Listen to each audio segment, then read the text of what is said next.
नमस्कार मेरे प्यारे विद्यार्थी, मैं आर के झा आप सभी का स्वागत करता हूं आपके अपने यूट्यूब चैनल छात्र आश्रम पे। तो जैसा कि आप सभी को पता है, यहाँ 15 नवंबर से जो है आप सभी के लिए 10वीं क्लास के विद्यार्थियों के लिए क्रैश कोर्स स्टार्ट किया गया है, जो बिहार बोर्ड से हिंदी माध्यम में एग्जाम देने वाले हैं। तो उसी के कड़ी में जो है आप लोगों को बहुत सारे लेक्चर्स जो हैं, बहुत सारे चैप्टर्स के लेक्चर्स पढ़ा दिए गए हैं, जिसमें जो है मैथमेटिक्स का पढ़ा दिया गया है आपको 2 चैप्टर।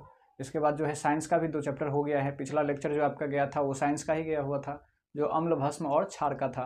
अब जो है एसएस का यानी सामाजिक विज्ञान का एक चैप्टर पढ़ा दिया गया था भूगोल में, और अब जो है भूगोल का ही जो है आपको दूसरा चैप्टर पढ़ाया जा रहा है, जिसका नाम है आपको वन एवं वन्यजीव के बारे में पढ़ाया जा रहा है।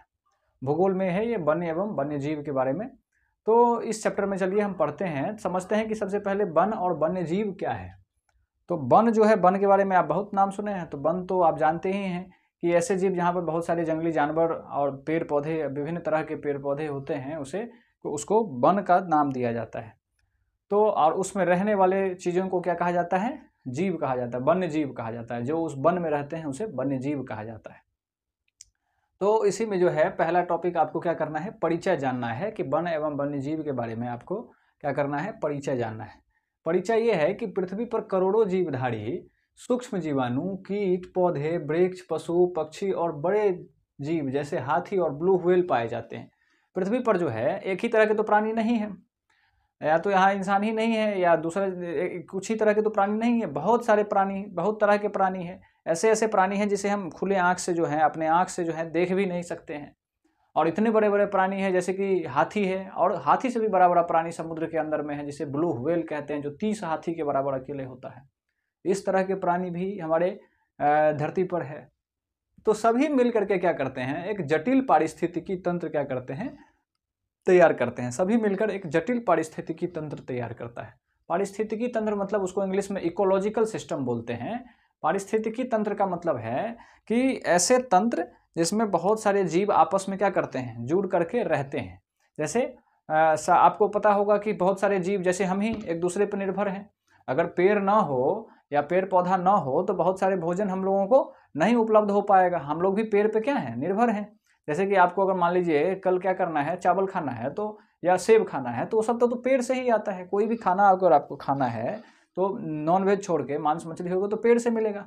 और जानवर, अन्य जानवर पे भी हम लोग उपलब्ध रहते हैं। अगर आपको नॉन वेज खाना है, मांस मछली खाना है, तो भी आप अन्य जानवर पर निर्भर करते हैं। तो इस तरह से क्या करता है, एक पारिस्थितिकी तंत्र बन करके तैयार होता है, जो उसमें एक जीव दूसरे जीव पर क्या रहते हैं, निर्भर रहते हैं। जैसे आप देख लीजिए, हिरन क्या करता है, घास खाता है। तो हिरन किस पे निर्भर है, घास पे निर्भर है। घास ना हो तो हिरन नहीं होगा, अगर हिरन नहीं हो तो बाघ नहीं होगा। तो घास से हिरन है, हिरन से बाघ है। अगर एक भी बीच में टूट गया तो पारिस्थितिकी तंत्र क्या हो जाएगा, हमारा कमजोर हो जाएगा, खत्म हो जाएगा। तो उसी को हम पारिस्थितिकी तंत्र कहते हैं। तो पारिस्थितिक मानव का जीवन वायु, जल, मृदा, पौधे और पशुओं पर निर्भर रहता है। मानव का जीवन अभी हमने बताया आपको किस किस पर, वायु पर तो निर्भर है, जल पे भी निर्भर है, मृदा यानी मृदा रहेगा तभी खेती हो पाएगा, तभी भोजन निकलेगा उसमें से। इसके बाद पौधे और पशु पर निर्भर करता है। दोनों तरह के, पौधा और पशु दोनों पर हमारा जीवन निर्भर करता है। लेकिन हिरन या गाय या बकरी, इस सब का जो जीवन है ओनली पौधा पर निर्भर करता है। हमारा पौधा और पशु दोनों पर निर्भर करता है। तो देखिए, वन पारिस्थितिकी तंत्र में प्राथमिक उत्पादक है। वन जो है, जंगल जो है, वो क्या है, प्राथमिक उत्पादक है। प्राथमिक उत्पादक का मतलब सबसे प्रथम उत्पादक वही है। वो क्या करता है, प्रकृति से सूर्य का प्रकाश, ये सब चीज़ लेकर के प्रकाश संश्लेषण करता है। और प्रकाश संश्लेषण करके फल या जो भी चीज़ वो वन में निकलते हैं, वन में लगते हैं, और उसे खा करके हम या कोई भी अन्य जानवर क्या करता है, जिंदा रहता है। तो पौधा तो आपसे मांगने नहीं आया, पौधा को तो आप पे निर्भरता नहीं है, पौधा खुद बना लेता है। तो पौधा जब खुद बना लेता है तो वो प्राथमिक उत्पादक है। और हमें तो उस पर निर्भरता रहती है। अगर पौधा न बना के दे, पौधा फल न लगाए पेड़ में, तो हम ना खा पाएंगे। तो हमारी निर्भरता उस पर है, लेकिन न कि उसकी निर्भरता हम पे है। वो स्वतंत्र है, वो प्राथमिक उत्पादक है, हम उस पर निर्भर करते हैं। इसीलिए वन को प्राथमिक उत्पादक कहा गया है, पेड़ को प्राथमिक उत्पादक कहा गया है, जिस पर सभी जीवधारी निर्भर रहते हैं। क्या रहते हैं, उस पर सारे के सारे जीवधारी क्या रहते हैं, निर्भर रहते हैं। वन्य जीवन और कृषि उपजातियां भी आपसी अंतर्निर्भरता का जाल बनाती है। वन्य जीवन, वन्य में जो रहने वाले जीव हैं, और कृषि उपजातियां, कृषि में होने वाले जितने सारे पेड़ पौधे हैं, वो भी आपस में क्या करते हैं, अंतर्निर्भरता बना करके रखते हैं। इसके बाद देखिए भारत में जैव विविधता, ये तो हो गया आपको वन एवं वन्य जीव के बारे में आपने समझ लिए कि पारिस्थितिकी तंत्र क्या है, प्राथमिक उत्पादक क्या है, नहीं है। तो इस तरह से आपने परिचय समाप्त कर लिया। तो आप पूरे दुनिया का वन और वन्य जीव तो पढ़ने जाइएगा नहीं, आप तो भारत देश में रहते हैं, तो बहुत से बहुत आपको भारत देश का जानना है। तो भारत देश के बारे में हम क्या करते हैं, वन एवं वन्य जीव के बारे में समझते हैं। तो अगला टॉपिक है आपका, कुल इसमें आपको 7 टॉपिक में सारा चैप्टर खत्म कर दिया गया है। यहाँ देख रहे हैं निष्कर्ष पे जाकर के आपका टॉपिक हमने बहुत ही मेहनत करके इसे इतने छोटे से स्लाइड में, पूरे एक स्लाइड में आपका जो एक चैप्टर है उसको हमने खत्म कर दिया है। क्यों? क्योंकि अभी आप जो है रिवीजन मोड में है, मतलब कि आपका सिलेबस जो है रिवीजन मोड में है क्रैश कोर्स के दौरान। तो कंटेंट वही है लेकिन बहुत ही छोटे लाइन में उसी बात को लिखा गया है। आप इसी बात को फैला करके वहाँ पे लिख सकते हैं। आपको याद है, आपको रिवीजन में है, इतना आपको रिवीजन करना आसान है। मात्र एक स्लाइड में आपको एक बोर्ड पे लिखा हुआ है, इसको आप स्क्रीनशॉट लेकर के भी 4 बार पढ़ लीजिएगा तो आपको याद रहेगा। और उसे आप क्या कर सकते हैं, एग्जाम में ऑब्जेक्टिव पूछेगा तो भी आप जवाब दे सकते हैं, सब्जेक्टिव पूछेगा 2 मार्क में तो भी इसे आप फैला करके लिख सकते हैं, लॉन्ग पूछेगा तो भी आप बता सकते हैं। इसको लॉन्ग में 2 टॉपिक मिला करके पूछ देता है तो भी आप उसे लिख सकते हैं। जब आपके दिमाग में बात रहेगा तो भी आप बात को लिख सकते हैं, दिमाग में बात रहेगा ही नहीं तो आप लिखिएगा कहाँ से। तो इसको रिवीजन करना बहुत ही आसान है, इसलिए हमने इसे ऐसे किया हुआ है। तो भारत में जैव विविधता, तो देखिए भारत में सबसे पहले बात समझिए कि जैव विविधता किसे कहते हैं। जितने पृथ्वी पर तो एक ही तरह के जीव नहीं है, विविध तरह के जीव हैं। विविध तरह के जीव हैं उसी को क्या कहा जाता है, अनेक तरह के जीव हैं उसी को कहा जाता है जैव विविधता। कितने होंगे, बहुत सारे, मान लीजिए कि 1 लाख तरह के जीव जंतु हैं अगर पृथ्वी पर, तो हमारी जो जैव विविधता है 1 लाख की है। समझे कि नहीं समझे? तो गिनती नहीं है, अनगिनत जीव जंतु हैं पृथ्वी पर, तो उसको क्या कहते हैं, जितने तरह के जीव जंतु हैं उसे जैव विविधता कहते हैं। तो जैव विविधता धरती पर तो बहुत तरह की है, बहुत से जैव विविधताएं हैं, बहुत अलग अलग तरह के जानवर हैं जो भारत में नहीं पाता है। लेकिन कंगारू जैसे ऑस्ट्रेलिया में पाया जाता है, भारत में नहीं पाया जाता है। तो अलग अलग तरह के जीव जो हैं पूरे दुनिया में पाया जाता है, तो उसी को जैव विविधता कहते हैं। भारत में जैव विविधता हमको पढ़ना है कि भारत में कितने तरह के जीव रहते हैं, बस इतना ही आपको ध्यान रखना है कि भारत में कितने तरह के जीव रहते हैं। जैसे देखिए भारत जैव विविधता में समृद्ध देशों में से एक है। भारत जो है, भारत में बहुत जैव विविधता है, समृद्ध है भारत जैव विविधता के मामले में, बहुत तरह के जीव जंतु इसमें पाए जाते हैं। तो इसको देखिए कितने पाए जाते हैं, तो भारत की कुल उपजातियों का लगभग 8%, विश्व की, भारत की नहीं, विश्व की कुल उपजाति, विश्व में जितने जातियां हैं, जितने प्रकार के जीव जंतु हैं, उसमें 8% जो है जीव जंतु भारत में पाई जाती है। अगर 100 तरह के जीव जंतु है तो 8 प्रकार के जीव जंतु भारत में पाया जाता है, यानी लगभग 16 लाख हुआ, उसमें 16 लाख तरह की प्रजाति है। इसके बाद 16 लाख तरह की प्रजाति भारत में है। इसके बाद देखिए भारत में पाई जाती है विविध वनस्पति और प्राणी हमारे दैनिक जीवन का हिस्सा है। और विविध वनस्पति, विभिन्न सारे पेड़ पौधे और जो है हमारे जो है दैनिक जीवन का हिस्सा है। रोज जैसे कि हम लोग क्या करते हैं, गेहूं का रोटी खाते हैं, तो रोटी भी एक पेड़ से निकल करके आता है, एक पौधे से निकल करके आता है। तो विभिन्न तरह की वनस्पति, अगर आप सब्जी खाते हैं तो भी एक विभिन्न पौधे से निकल करके आता है। तो विभिन्न वनस्पति जो है हमारे दैनिक जीवन का क्या है, हिस्सा है। लेकिन असंवेदनशील मानव क्रियाओं से इन पर भारी दबाव पड़ा है। असंवेदनशील मानव क्रिया, असंवेदनशील मानव क्रिया का मतलब उसका हानि को जाने बगैर कि इसका हानि क्या होगा हमारे पृथ्वी पर, इस बात को जाने बगैर अपने लोभ और लालच में क्या करना, अत्यधिक दोहन करना, उसी को क्या कहते हैं हम लोग, असंवेदनशील मानव क्रियाएं। जैसे आपको पता है कि जंगल में क्या है, बहुत सारे जानवर हैं और लकड़ी भी है। तो आपको, मानव को लकड़ी की ज़रूरत है, मान लीजिए घर में लकड़ी लगाना है या फर्नीचर बनाना है, तो मानव इस बात को सोचे बगैर कि इस जंगल में, इस पेड़ पे, मतलब कि इस जंगल में बहुत सारे जानवर जो हैं इस पेड़ पौधे पर निर्भर करते हैं, वो इस बात को सोचे बगैर सारे पेड़ को काट करके अपने घर में ले आएंगे। तो वो जो असंवेदनशील मानव क्रियाएं हैं वो सब क्या कर रहा है, दबाव दे रहा है। अभी हाल के दिनों में आपने न्यूज़ में देखा होगा कि कर्नाटक की तरफ एक जंगल को काटा जा रहा था और मोर जोर जोर से चिल्ला रहे थे। तो देखिए कितने असंवेदनशील कार्य किए जा रहे थे, उस जानवर को ध्यान में रखे बगैर जो है काम किया जा रहा था।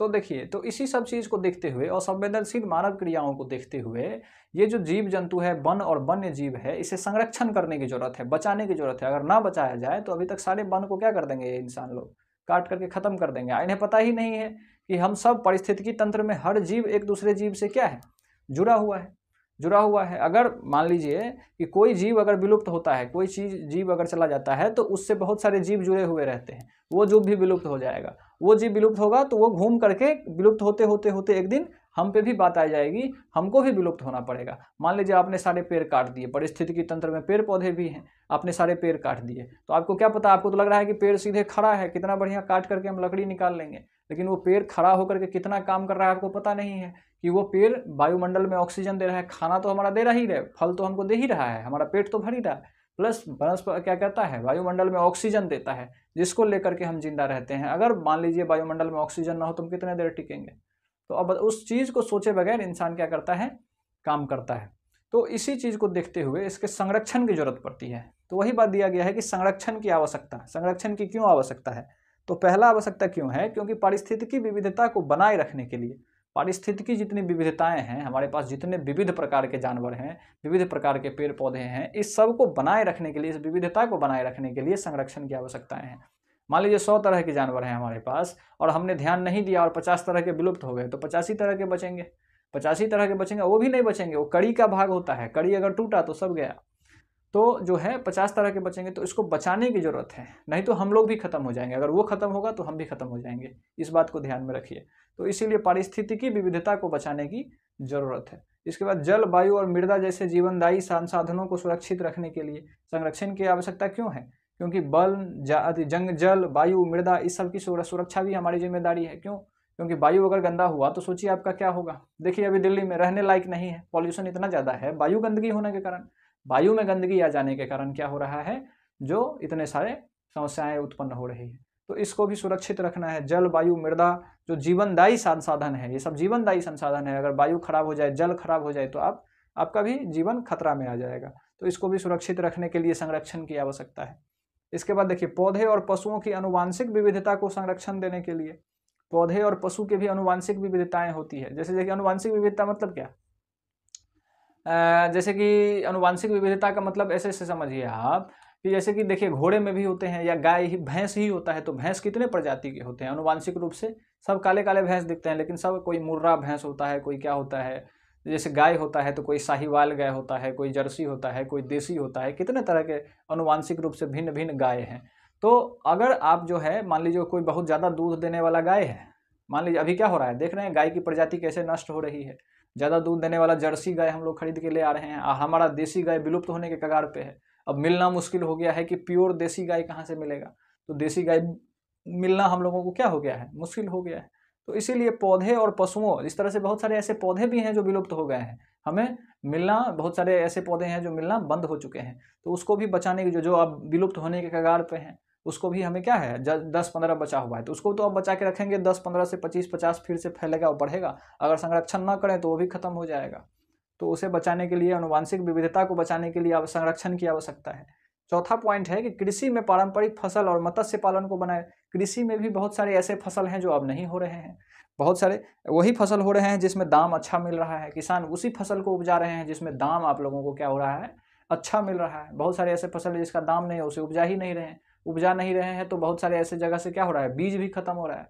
अब बीज खत्म हो रहा है, अगर बीज खत्म हो गया, अगर मान लीजिए एक मिनट के लिए कि अगर धान, कितने तरह के धान होते हैं, अगर धान अगर 100 वर्ष या 10-20 वर्ष तक धान करना पूरी दुनिया से बंद कर दे लोग, 20 वर्ष तक धान करना दुनिया से बंद कर दें, तो क्या 20 वर्ष के बाद धान होगा?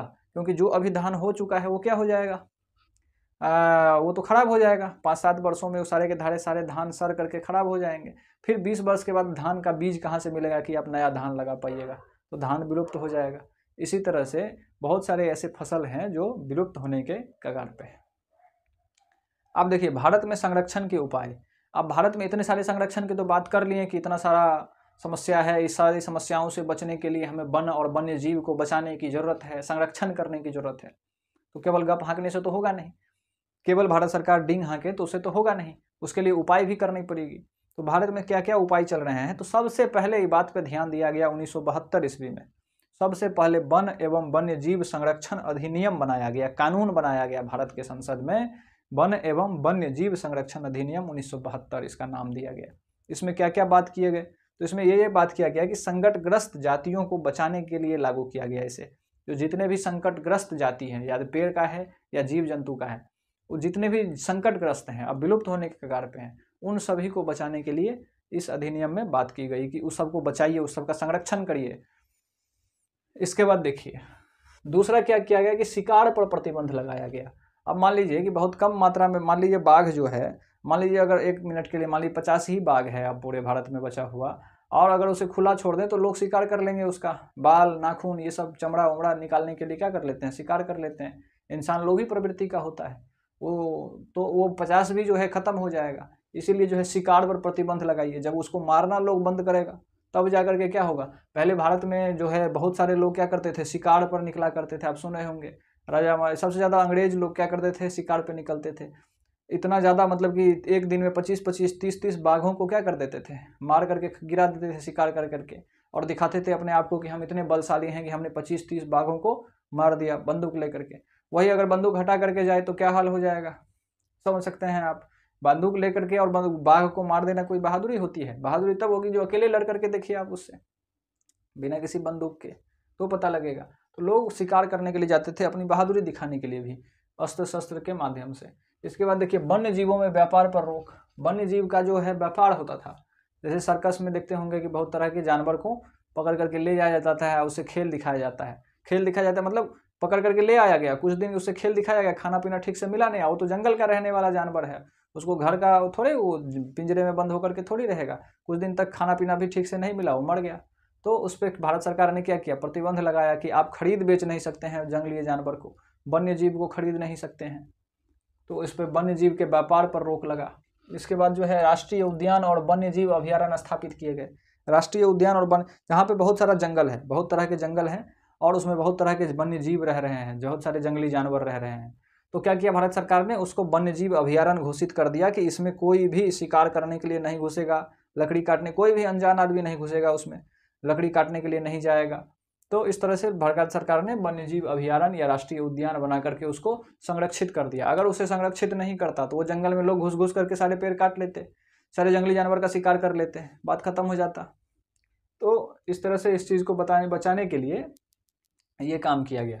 इसके बाद विशेष प्रजातियों का संरक्षण का बात किया गया कि इस तरह के प्रजाति जो हैं मतलब कि संकटग्रस्त हैं, अब विलुप्त होने के कगार पे हैं।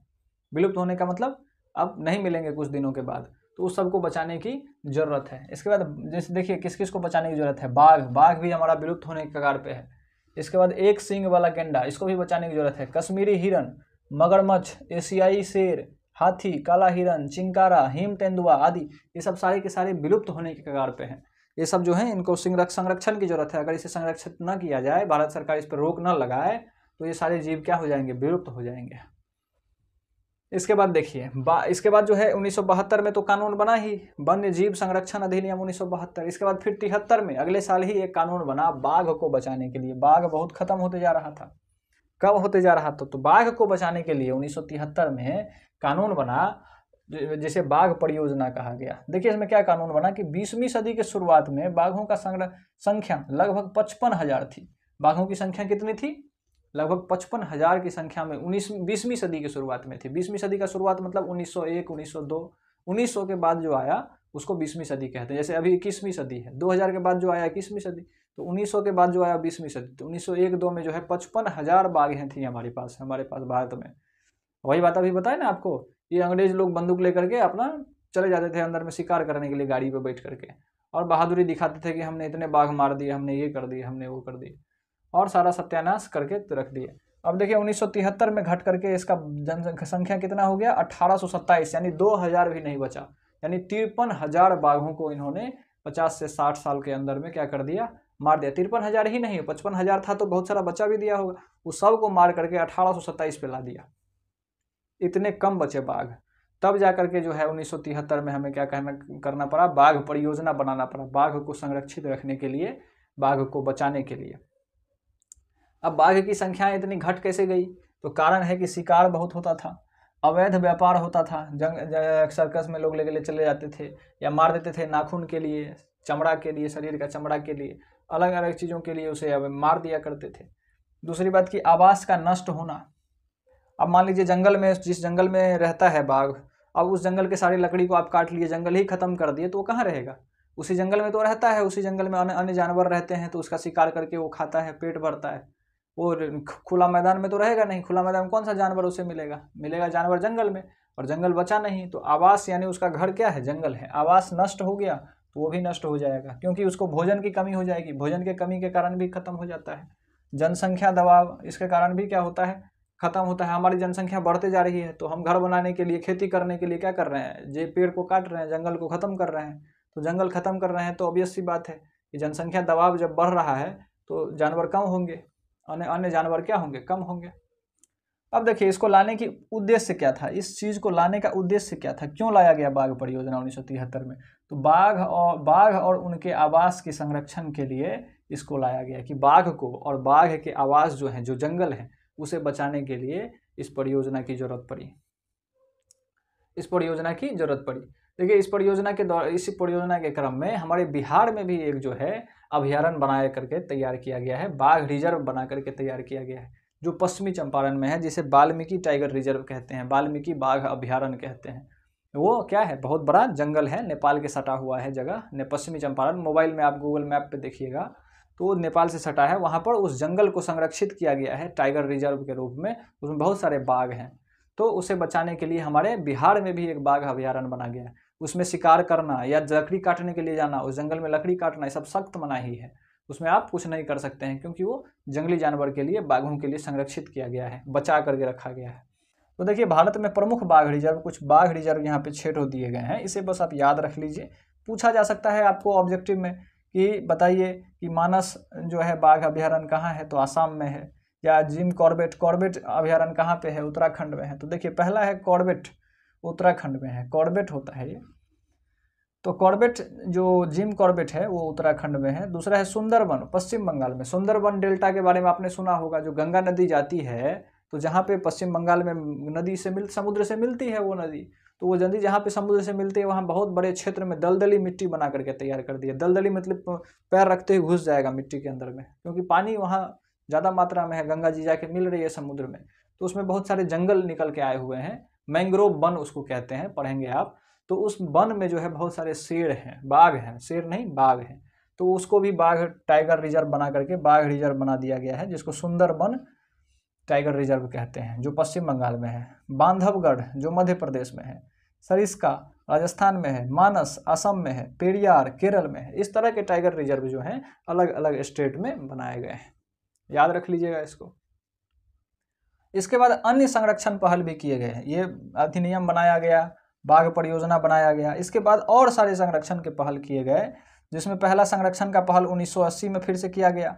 पहला नहीं, इसके बाद जो अन्य किए गए 1980 में, फिर 6 साल के बाद 1986 में, इस तरह से अलग अलग वर्षों में किए गए, जिसमें से कई कीटों और पक्षियों को भी संरक्षण सूची में शामिल किया गया। बहुत सारे पक्षियों को भी संरक्षण की सूची में शामिल किया गया। जैसे हम लोग तो जो है संरक्षण की सूची में शामिल, मतलब हम लोग तो पशु पक्षी का संरक्षण बहुत पहले से करते आ रहे हैं। इसके लिए हम लोगों को क्या दिया जाता है, गाली दिया जाता है कि कितने ये अंग्रेज लोग जो हम लोगों को आए थे देखने के लिए, मतलब पहले जो आए थे हम लोगों को गुलाम बनाए, तो हम लोगों को गाली देते थे। किस बात से, कि ये लोग कितने गवार आदमी हैं कि बताइए उल्लू का पूजा करता है, उल्लू को जो है लक्ष्मी जी का, मतलब कि वो लक्ष्मी जी तो जानता नहीं है, वो तो अंग्रेज है, उल्लू का पूजा करता है ये लोग। बताइए हम लोग तो उल्लू का क्या करते हैं, लक्ष्मी जी का सवारी मान करके क्या करते हैं, छोड़ देते हैं। अगर आपको दिन में कहीं उल्लू दिख जाता है, दिन में उल्लू उड़ता नहीं है, कहीं मिल गया तो लोग बच्चे उसे क्या कर देते हैं, मार देते हैं। तो इसके लिए क्या किया गया, हम लोगों का लिए सिस्टम बना दिया गया है कि उल्लू क्या है, लक्ष्मी जी की सवारी है, तो उल्लू को हमें नहीं मारना है। देखते ही हमें समझ में आ जाता है, अच्छा भगवान दोष देंगे हमें, भगवान पाप लिखेंगे, तो हम क्या करेंगे, उस उल्लू को नहीं मारेंगे, क्योंकि वो लक्ष्मी जी की सवारी है।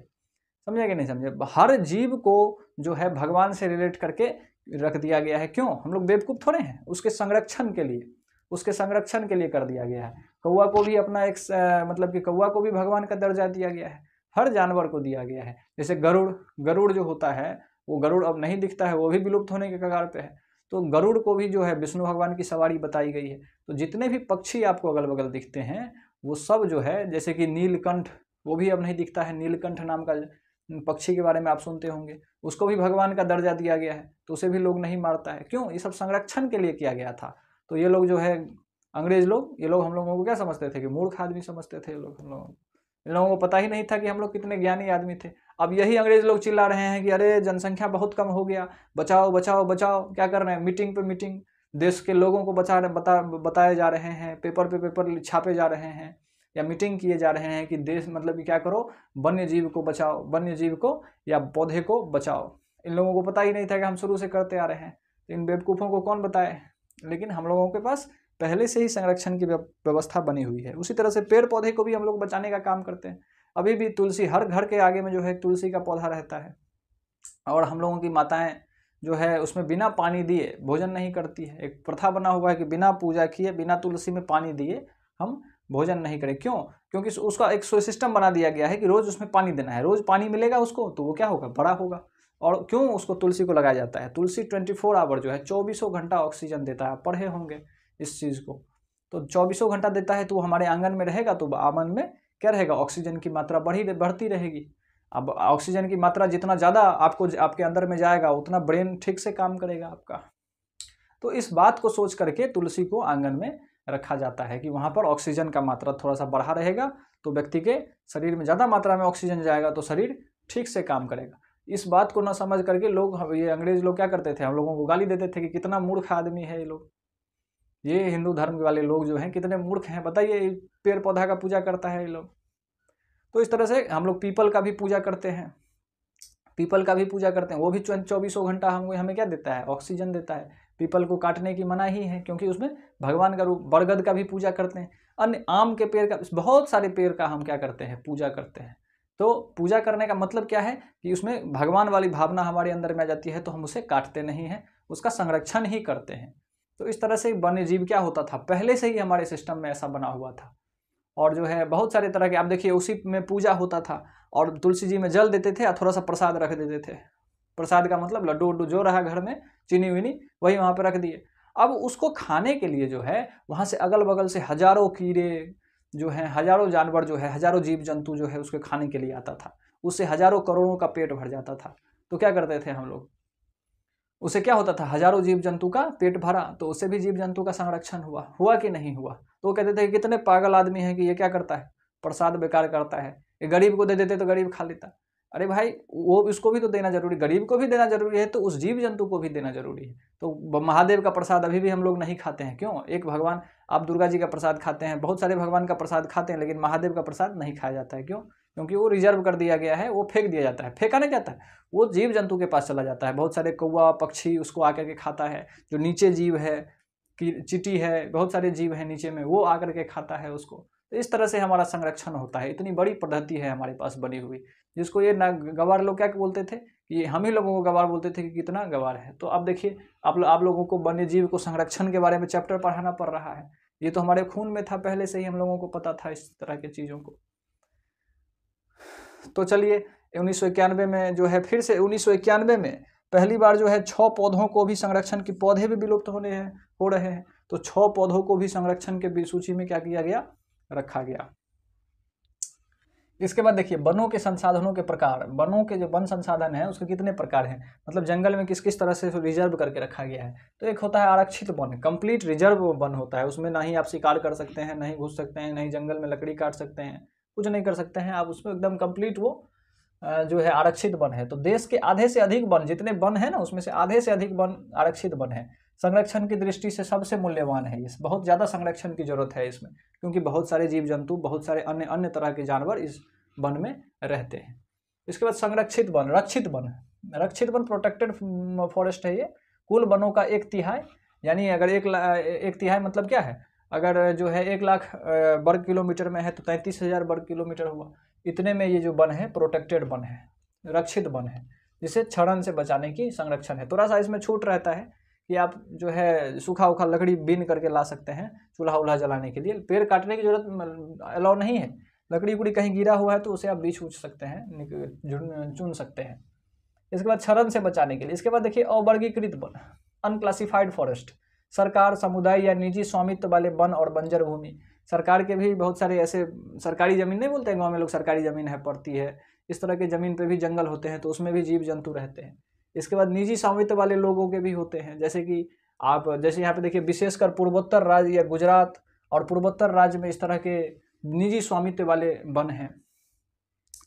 पूर्वोत्तर कहने का मतलब आसाम, मेघालय, त्रिपुरा, इस सब जगह पे जो है भारत का नक्शा अगर आप देखिएगा तो पहाड़ी एरिया है, उसमें लोगों के पास निजी स्वामित्व वाले, खुद के लोगों का पहाड़ है, ये पहाड़ इस लोगों फला का है, तो ये पहाड़ इसका है, तो वो पहाड़ उसका है, तो उस पर तो है जंगल लगे हुए हैं, वन लगे हुए हैं। यानी मान लीजिए, अगर मान लीजिए सेब का ही पेड़ लगा हुआ है तो वो तो वन ही है, उसमें बहुत सारे जीव जंतु हैं। वो किसान क्या करता है, बस जाता है उस पहाड़ पे से और जो सेब लगा हुआ है उसे तोड़ करके ले आता है, यही करता है। लेकिन वो है तो वन ही, तो निजी स्वामित्व वाले वन है, उसको अवर्गीकृत वन के अंदर में रखा गया है। तो ये गुजरात में और पूर्वोत्तर राज्य में ज़्यादातर पहाड़ी एरिया में हमें देखने को मिलता है इस तरह के वन। समुदाय और वन संरक्षण छठा टॉपिक है आपका, 7 टॉपिक है टोटल इस चैप्टर में, इतने में ही चैप्टर आपका खत्म है। समुदाय और वन संरक्षण। देखिए भारत में वन संरक्षण की परंपरा पुरानी है, अभी हमने आप लोगों को बताया कि वन संरक्षण की परंपरा हमारे पास बहुत पुरानी है और बहुत अच्छी है सिस्टम ये वाला। इसके बाद कई समुदाय एवं स्वयं वनों की संरक्षित करते हैं, कई समुदाय स्वयं वनों को क्या करते हैं, संरक्षित करते हैं। अभी नहीं, बहुत सारे भारत में जो है आदिवासी जनजाति के लोग, वो भी जंगल को भगवान मानते हैं, बहुत सारे पेड़ को काटते ही नहीं हैं वो लोग, तो पेड़ को भगवान मानते हैं वो लोग। तो बहुत सारे जो है यहाँ पर कई समुदाय स्वयं वनों को क्या करते हैं, संरक्षित करते हैं। जैसे उदाहरण देखिए, राजस्थान में सरिस्का बाघ रिजर्व बना करके दिया गया है, ग्रामीणों ने खनन बंद करवाया। यहाँ पर ग्रामीण लोग, खनन होता था पहले, नीचे से खोद करके सामानें निकाली जाती, धातु जो भी मिलता था उसके नीचे से वो निकाला जाता था, उसे बंद करवा करके राजस्थान में वहाँ पर बाघ रिजर्व बनाया गया, क्योंकि वहाँ पे बहुत सारे बाघ थे और वहाँ पे उस बाघ को हटा करके या भगा करके खनन किया जा रहा था, तो उसको बंद करवाया और उसे बाघ रिजर्व बनवाया लोगों ने फोर्स डाल करके सरकार पे।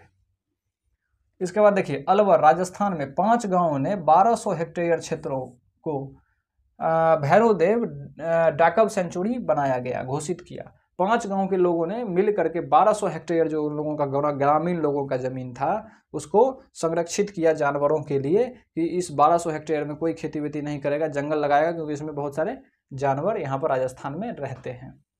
तो इसे निजी तौर पर लोगों ने क्या किया, दबाव डाल करके टाइगर रिजर्व या सेंचुरी बनाने का कोशिश किया। इसके बाद देखिए पवित्र पेड़ों के झुरमुट, धार्मिक मान्यता के कारण वनों को सुरक्षित रखा गया।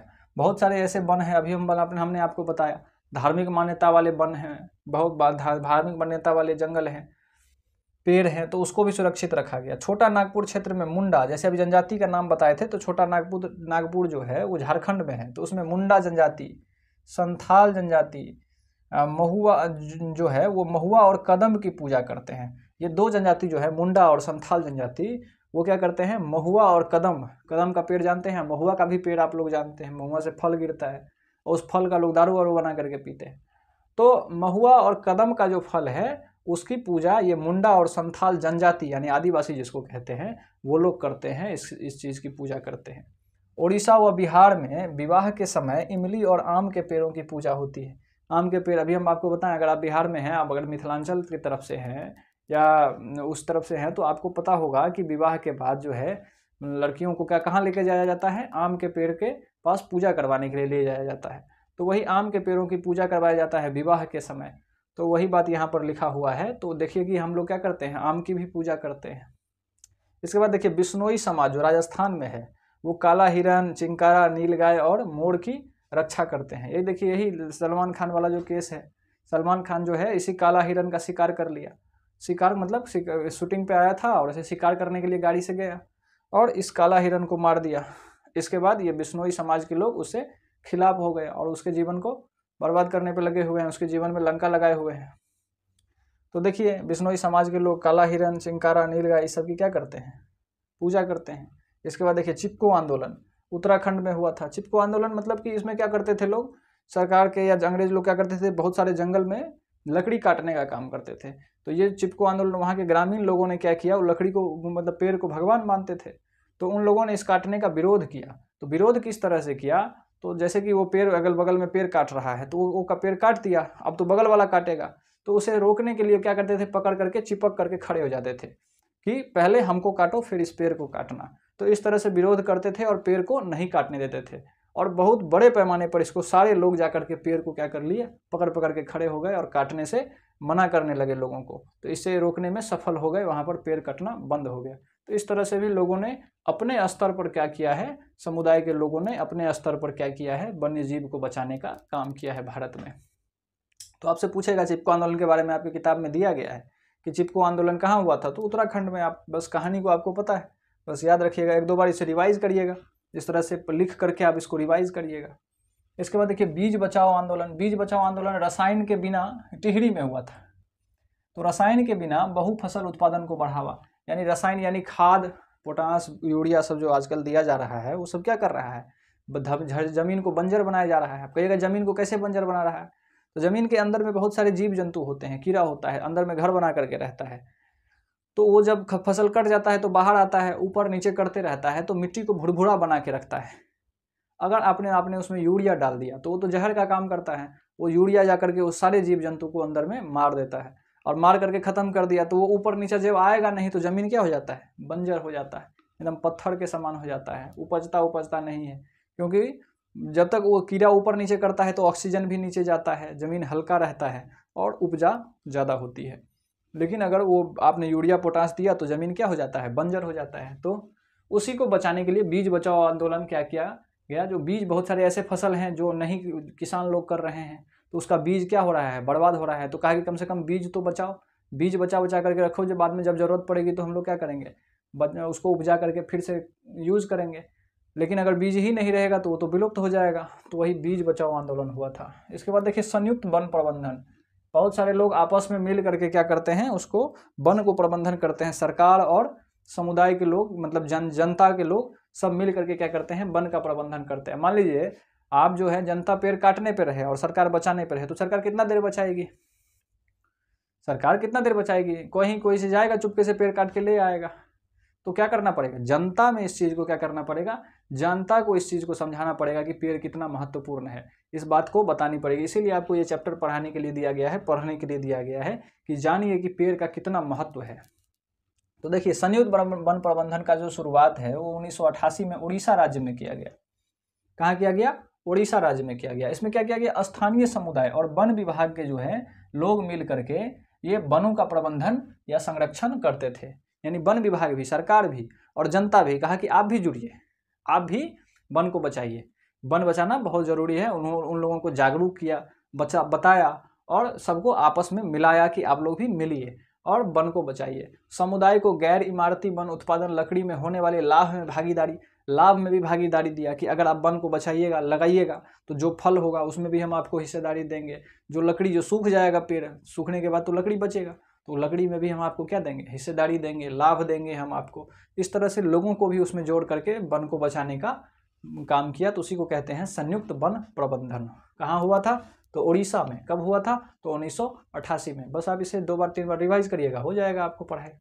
इसके बाद वही कह रहा है कि निष्कर्ष में यहाँ पे कह रहा है कि वन एवं वन्य संसाधनों का संरक्षण केवल सरकार की जिम्मेदारी नहीं है, बल्कि स्थानीय समुदाय की सक्रिय भागीदारी की आवश्यकता है। हाँ, वही बात अभी हम आपको बताएं कि सरकार की ही केवल काम नहीं है, इसमें स्थानीय समुदाय, जनता की भी भागीदारी है। जनता को भी इस बात को समझना पड़ेगा। जैसे आप लोग क्या करते हैं कि बहुत सारे शौक पाल करके रखते हैं कि हमें साइकिल चलाने में मज़ा आता है, किसी को घूमने में मज़ा आता है, किसी को कैरम खेलने में मज़ा आता है, किसी को क्रिकेट खेलने में मज़ा आता है। अलग अलग लोग शौक रखते हैं बना करके। तो आप लोग भी क्या करिए, एक शौक अलग से पालिए कि पेड़ लगाने का एक शौक, कि साल में हम 1 या 2 पेड़ बरसात के टाइम में लगाया करेंगे और उसे संरक्षित करेंगे और देखेंगे कि बड़ा हो रहा है। तो बड़ा जब होगा, बहुत सारे खाली जगह हैं, उस पर आप 1-2 पेड़ लगा लीजिए और लगा करके उसको बड़ा कर दीजिए। तो आपको खुद ही खुशी होगा, जब वो बड़े पेड़ को देखिएगा तो आपको खुशी होगी कि कितना बड़ा पेड़ हमने कर दिया लगा करके। और उससे क्या होगा, उससे फल मिलेगा तो आपको भी लाभ होगा, उससे जो फल मिलेगा तो आप ही खाइएगा क्योंकि आपने लगाया है, उसका संरक्षण किया है।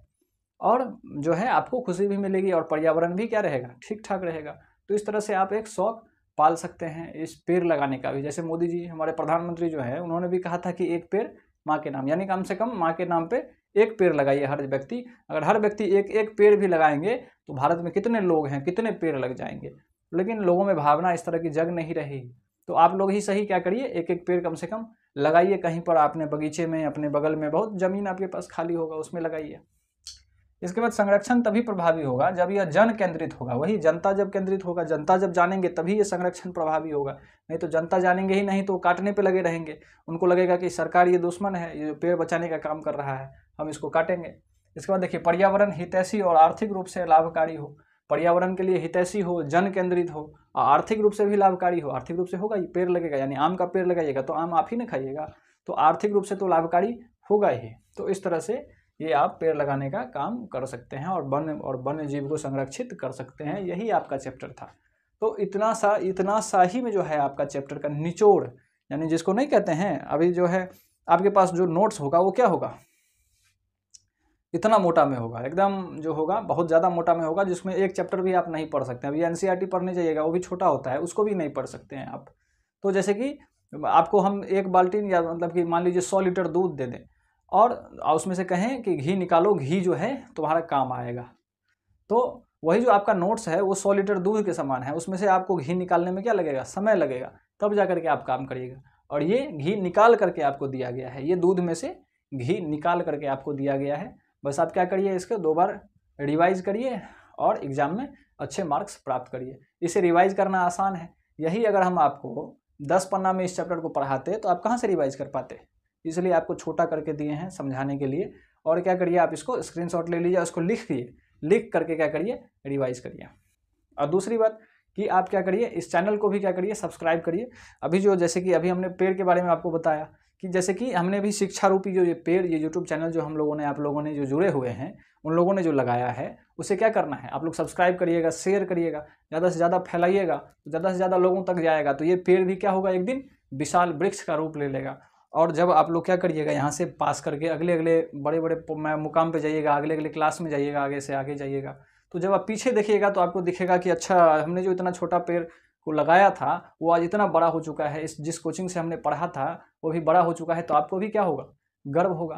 तो क्या करिए, आप इसे फैलाइए ज़्यादा से ज़्यादा। अपने गाँव में जो दोस्त हैं आपके, उन दोस्तों के साथ शेयर कर लीजिए इसको, दोस्तों को बताइए कि ऐसा ऐसा है। और आपस में मिल करके पढ़िए। आपस में मिल करके ऐसा पढ़ने से होगा कि आप बता दीजिएगा कि मान लीजिए कि हम कल 4 बजे से पढ़ना स्टार्ट करेंगे। 4 दोस्त आपस में समुदाय में बता दीजिए कि हम कल से 4 बजे पढ़ेंगे। मान लीजिए कल 4 बज गया, अब आपको पढ़ने का मन नहीं है, लेकिन वो दोस्त आपको जगाने के लिए आएगा कि बोलो चलो उठो उठो, कि तुमने कहा था कि हम 4 बजे से पढ़ेंगे। तो आप उसके प्रेशर में आकर के क्या करिएगा, पढ़िएगा। तो इस तरह से 4-5 दोस्त आपस में मिल करके क्या करिए, पढ़ाई करने का काम करिए। तो इससे क्या होगा, आपका ही फायदा होगा, आलस से नहीं आएगा। अगर अकेले पढ़िएगा तो आपको आलस से ज़्यादा लगेगा और पढ़ाई कम होगा, और समय अभी कम है। तो क्या करिए, आप 4-5 दोस्त मिल जाइए और सब आपस में, जैसे कि यूट्यूब चैनल है इसको सब्सक्राइब करवा दीजिए कि यहाँ से क्या करो, तुम पढ़ सकते हो। यहीं का लेक्चर हम लोग आपस में मिल करके पढ़ेंगे और क्या करेंगे, यहाँ पर रिवाइज करने का काम करेंगे। तो इस तरह से अगर आप समुदाय बना करके पढ़िएगा तो ज़्यादा फायदा होगा, आलस से आप पे हावी नहीं होगा और अच्छे से अच्छे मार्क्स आपको प्राप्त होंगे। तो चलिए इसे स्क्रीनशॉट ले लीजिए। इसी के साथ आप सबों को सुनने के लिए बहुत बहुत धन्यवाद। हम हट जा रहे हैं, इस चीज़ का स्क्रीनशॉट ले लीजिए।